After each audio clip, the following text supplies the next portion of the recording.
Benta perlok nora HP ko kubur. Sarandar utram hadin gejing terwan nuklear bakadu jang ke Iran.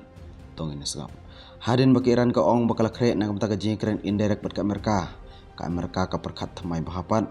Syakri jong turam uperkat baka proposal jong ke Iran. Kadai gejing keren indirect syapang nuklear. Ong ke report. Ka Amerika ru kalapun klan spy ha Middle East. Yo abo turam musim ya karai ban terbom ya ke Iran. Ong ke report. Hakalai putorik brai match. Upresiden ke Iran ulah kerana syai baka jingkar markmat baka Amerika kan nambur long.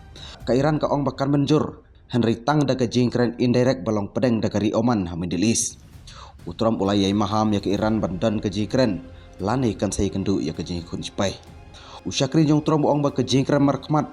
Kadan chance pan wanra ya ke jingjob. Ong ka Axios News. Usyakri jong utram uklam rai ya ke proposal jong ke Iran. Uklam objek hiru ya ke Oman. Bakan long pedeng ha kan jingkran.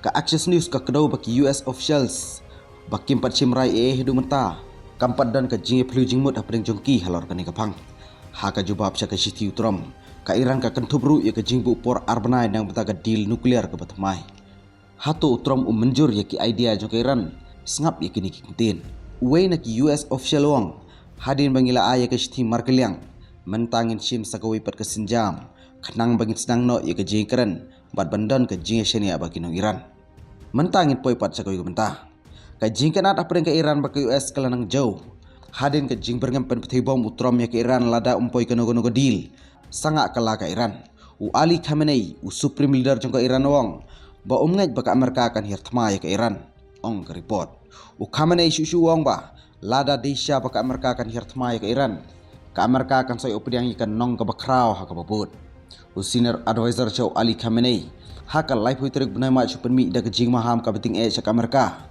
U senior advisor Ali Larijani Yuang ba ka Iran kanam dan lat dan lenti Henry ban ter de nuklear lada ka Amerika lane ka Israel kin bom ya ka Iran ong ke Press TV.